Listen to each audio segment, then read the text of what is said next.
On today's Locked On Jayhawks, there's a new name that KU might be recruiting. Just visited KU. That would be Bo Aldridge. Let's talk about him, what he'd bring to the table, what KU's gunning for there, and how he could possibly fit in with the team for this or next year. Also, we're going to finish up with a little bit on the KU Houston game in Mexico City. Kind of an odd thing that's happening, so we'll discuss on today's edition with Locked On Jayhawks. You are Locked On Jayhawks, your daily podcast on the Kansas Jayhawks, part of the Locked On Podcast Network, your team every day.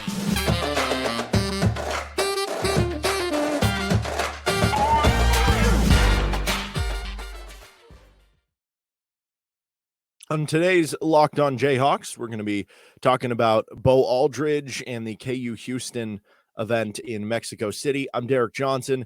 You can hear me as well Monday through Friday from 3 to 6 p.m. on KLWN in Lawrence with Rock Chalk Sports Talk. Thanks for making Locked On Jayhawks, though, your first listen each and every day. We are free and available wherever you get any of your podcasts. You can find us, like, and subscribe to us on YouTube also.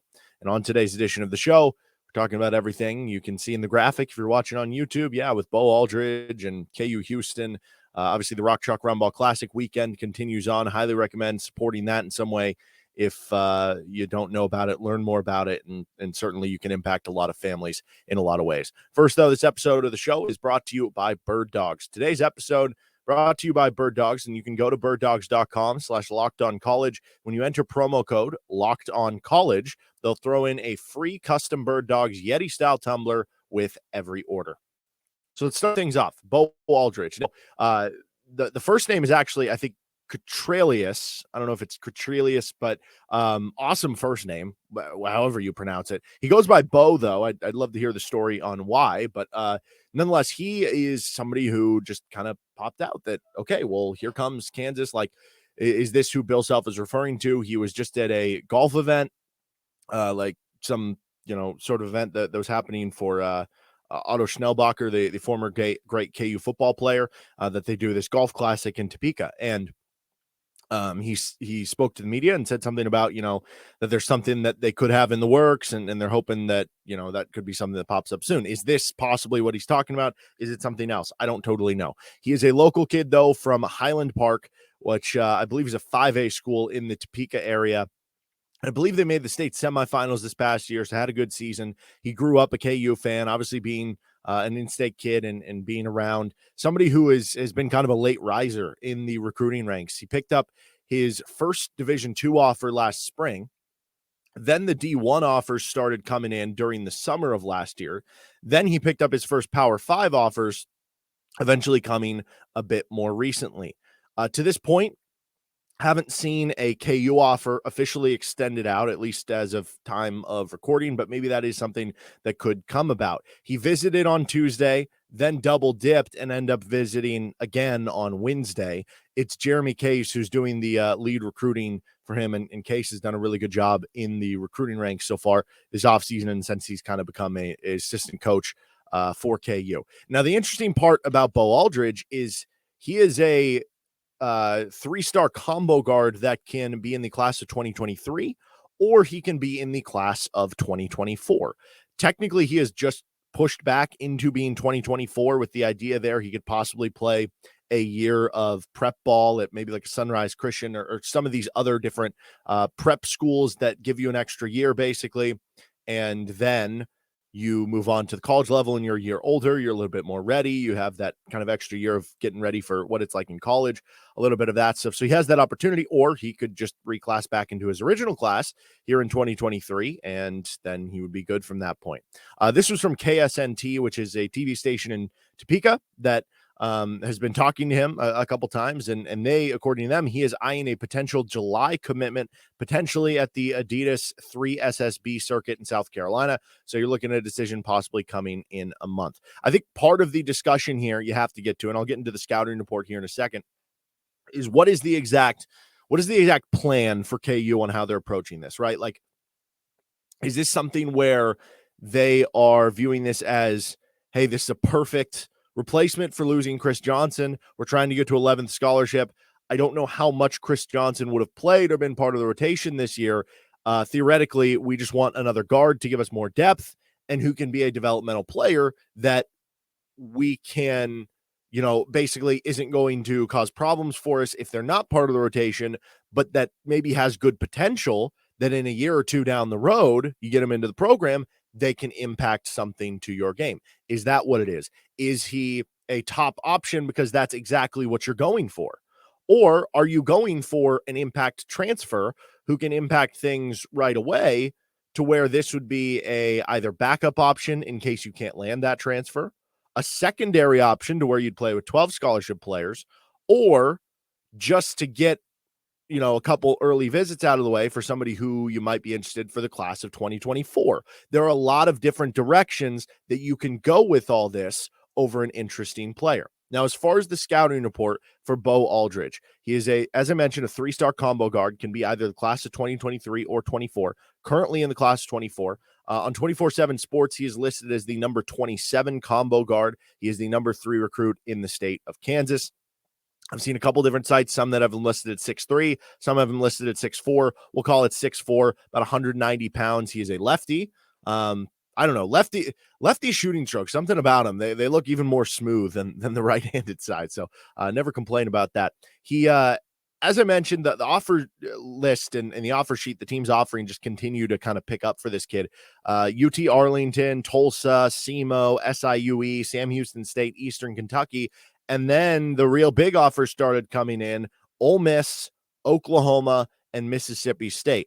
Now, if you notice, those three are all of interest because they are Power 5, obviously. Beyond that, though, there's something I find very, very interesting about those last three schools that offered him: Ole Miss, Oklahoma, Mississippi State. Or I don't know if they're the last three chronologically, but the three Power 5s that offered him, I guess I should say. What do all of those have in common?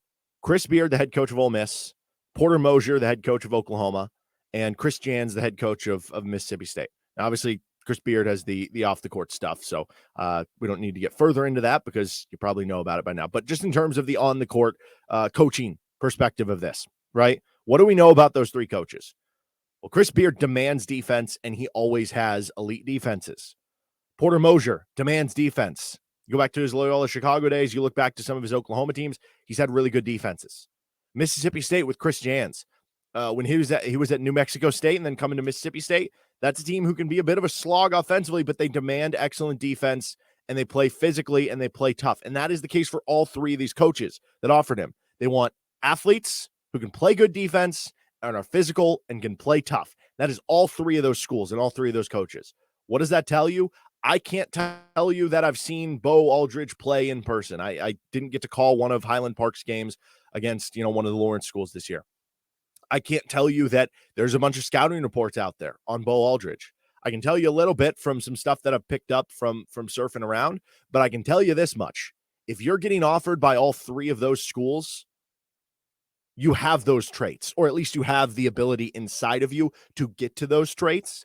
And because of that, I think it becomes a very interesting type player. One, because Bill Self loves tough players. He loves players who are going to defend. He loves good athletes, right? Those are never a bad thing. But those are also traits that usually lead to meaning you're a hard worker, and that eventually you would hope the offensive game can develop, and that you're going to work hard enough to maximize whatever development level you can get to. So it doesn't necessarily guarantee those things, but it kind of hints at it, which is obviously a nice thing. Now, some other strengths that come out here: athleticism. You watch some of the highlights. I watched some of the highlight videos of this kid. Very good athlete, running up and down the court, pressures the ball really well. He'll go up there, and whether it's throwing down a dunk himself or catching an alley-oop lob and throwing it down.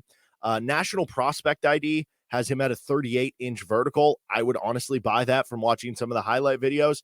It's never a bad thing to get a kid who's ultra athletic, works hard, and wants to be in your program from in the state, right? Like, we've seen enough of those work out, even just recently. Look what Christian Brown's been doing in the NBA Finals. Ochai Agbaji. And I'm not going to say that, Bo Aldridge is going to automatically be those guys were first-round picks. That's insane to put that tier on someone, especially someone who, he's not McDonald's All-American or something like that.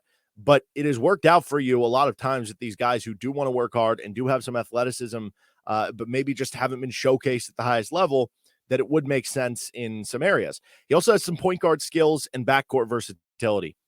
Rivals lists him as a point guard, which he played some in high school. I think at the collegiate level, you're looking at him more of a two guard, but that one can handle the ball, bring the ball up the floor, initiate the offense, kind of your combo guard type. And maybe in time, if he is closer to being a true 6'4", with the athleticism, maybe in time you add some weight to his body, he can play up to the 3, right? So you're getting backcourt versatility from that perspective, which is a good thing. This is also from an On3 article about him being a keeper from session 1 of the 2022 Under Armour circuit, in which he got first team from On3 for his total performance. The swagger pops immediately for Ketraleus Aldrige, a lefty. He's comfortable on the ball, both initiating the offense or creating from the wing. He has a shifty handle. He has, with a great pace / change of directions and a quick burst, his all-Arkansas red team lined Aldridge up all over the floor throughout the game. He made plays from the high post and in the dunker spot against his own, has a high-level pop. There's defensive upside and the capability to create offense. He made 3 threes in the first game we watched of him.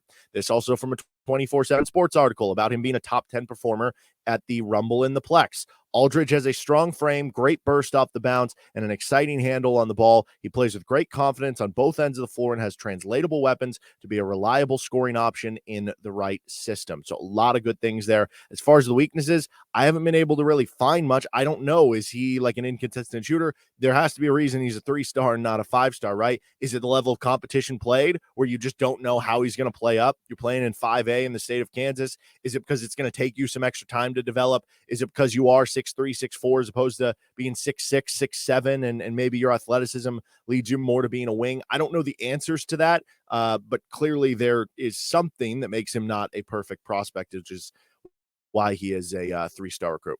All right, we're going to continue on here with Locked On Jayhawks in just a moment and get on to some of the stuff on the KU Houston game in Mexico City, and also exactly how Aldridge would fit in for KU and what they'd be going for if they do eventually land him. First, though, this episode of Locked On Jayhawks is brought to you by Birddogs. I'm wearing Birddogs right now. I don't know if you can see me. Maybe I can stand up, right? If you're watching on YouTube, I'm wearing shorts. You know, I don't know how much that's going to do for you. But they are super comfortable. I love wearing them around. It's perfect with the heating up weather. They're airy. They are comfortable. They look nice. So I can be around the work environment wearing them and people not being like, what's this schlep doing showing up to work wearing these baggy gym shorts? No, I'm not doing that. I'm wearing nice shorts with Birddogs, and they're comfortable. They keep me cool. They look nice. It's absolutely perfect. And right now, you can make your order with Birddogs. Use code LOCKEDONCollege. That's Locked On College for a free tumbler with every purchase. It is a very nice tumbler. I use it all the time. Fill it up with ice, water in the morning, and then boom, I'm pretty much set for the day. You got to stay hydrated all day long. So Locked On College for a free tumbler with every purchase. Birddogs.com/LockedOnCollege. Okay. How exactly would Bo Aldridge work into KU's plans, I guess, so to speak? So it kind of depends, obviously. This goes back to the conversation about would he reclassify, would he not? Now, from a Kansas perspective, you're looking at adding another player. Are they going to look around in the transfer portal and try to get a more impact player who would be ready to maybe play starter level minutes right off the bat? Possibly. If not, and you're viewing it as, well, Chris Johnson might not have been a big part of the rotation anyway, let's just bring in somebody to give us added depth, who can be a developmental player in case of an injury, right? And then down the road, they can be good. And somebody who wants to be here longer term, then boom. Then that would make sense for 2023. But I wonder if this is one of those things where it's like, well, we're going to try to bring in this transfer. And if that happens, we have interest in you for 2024.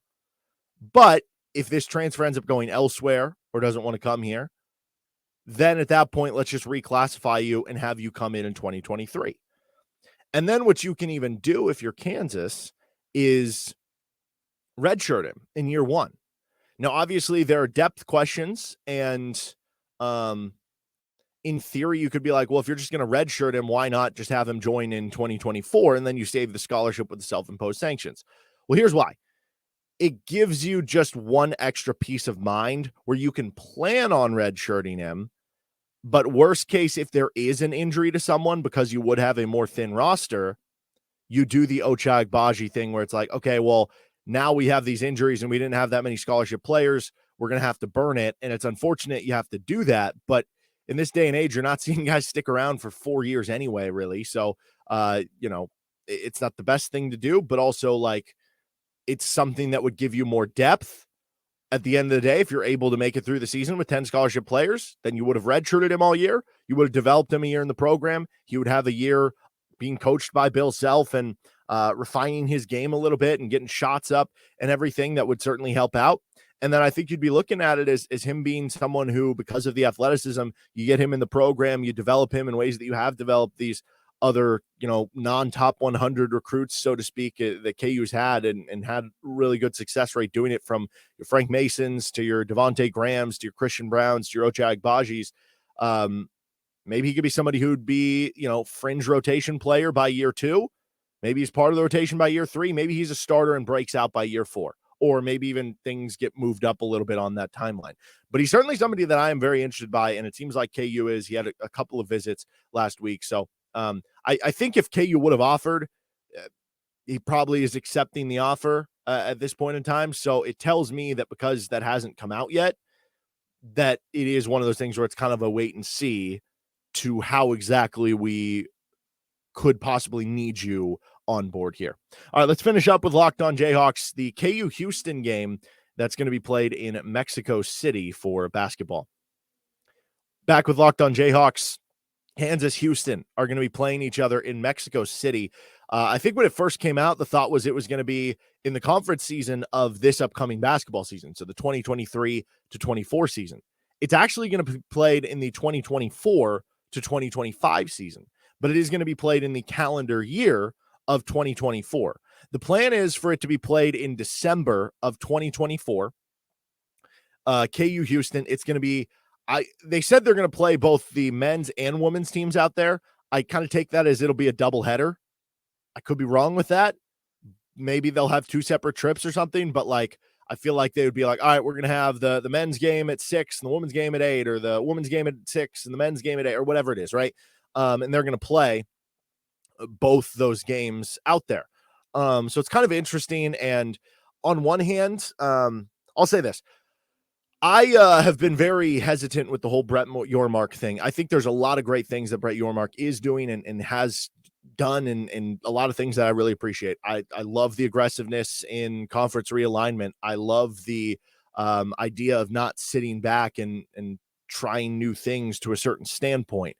I was happy to hear his comments the other day about, talking about keeping like the Big 12 tournament in Kansas City, for instance, right? Like there are certain things.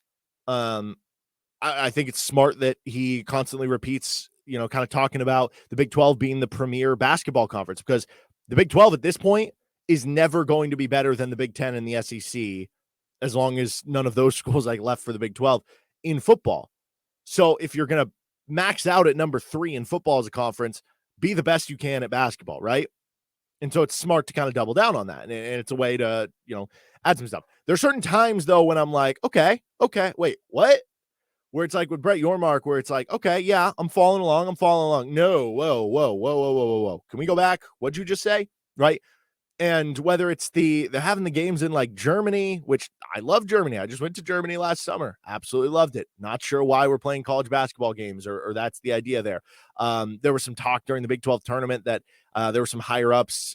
Maybe Brett Yormark wanted to like move the Big 12 tournament to like a New York or a Las Vegas. And you're like, well, doing I don't know. There's just like certain things there where it's like, well, did we go too far with that? This feels like one of those to me. What is the purpose of this? Why are we doing this? I understand the idea of, growing the game and stuff. That's one thing for the NBA, where it's like you are the best product in your specific sport, or the NFL, right? And you're trying to grow the game worldwide to where people are tuning into your professional sport. Do we ever think that people in Mexico City or in Mexico are going to be super interested in American college basketball? You know what I mean? Like, what is this providing? Are we going to eventually add a university in Mexico to join the Big 12? Would that even work? I don't know. Like, what is the purpose here, right? A lot of times the NFL is playing games in London, and there's always been the rumors about, oh, well, they want to establish a market. Maybe eventually there will be a team in London. We're going to do that with Mexico City? What exactly are we doing here? And do we think that there's like this huge, how like KU has alumni pipelines in Chicago and Dallas and Phoenix, and some of these other cities, LA. Does Houston just have some big like alumni pipeline in Mexico City that I'm unaware of? And then at the bottom of the Big 12 release, it was like, well, we have all these Texas schools, Houston, Baylor, TCU, Texas Tech, etc., that are within 400 miles of Mexico. That is so misleading, man. That is so misleading, because if you actually look how long it takes to get from Houston to Mexico City's further south than you think. It's like a 17-hour drive. What are we doing here? This feels like just a waste of space. And then you have the added part of this where it's going to be a non-conference game in December. So you're going to have two conference opponents playing a non-conference game in Mexico City. Why are we doing this? This feels like a waste of time, a waste of energy, and just going to kind of go on, I don't know, deaf ears, so to speak. So, I don't know. I'm not really a fan of it. I'd rather just play the game at one of the two teams' home arenas and get that college basketball good environment. I feel like this is just doing too much for the sake of doing too much. And I feel like sometimes there needs to be more people in the Big 12 office saying, nah, we probably shouldn't do that. This isn't like the worst thing in the world. Like, this doesn't harm anyone. It's not going to have like some huge negative impact. I just don't really see the benefits of it, to be completely honest. So it'll be cool because it'll be like a standalone thing where, ESPN or Fox or whoever's doing the game will certainly talk about it more, because it will be an event. And I guess that is a positive to come out of it. And, they'll make it their primetime game for the night for both the women's team and the men's team. So that is a positive, but I don't know. The rest feels kind of a little dumb to me nonetheless. But all right, that'll do it for this episode of the show. We'll be back next week. I don't know what we'll talk about yet. Maybe an Adrame Diongo deep dive. We've been teasing that for a bit. If that's still possibly at play for KU, we'll talk some more, I don't know, maybe season rehashes for some of the players. We'll get into football here coming up here in a couple of weeks, and how pivotal this recruiting class with the transfer portal is going to be for KU moving forward from an expectation perspective. But all that to come later in the upcoming shows and weeks of Locked On Jayhawks. You can find us wherever you get any of your podcasts. You can also like and subscribe to the show on YouTube. Have a good rest of your day. See you next time. Have a good weekend.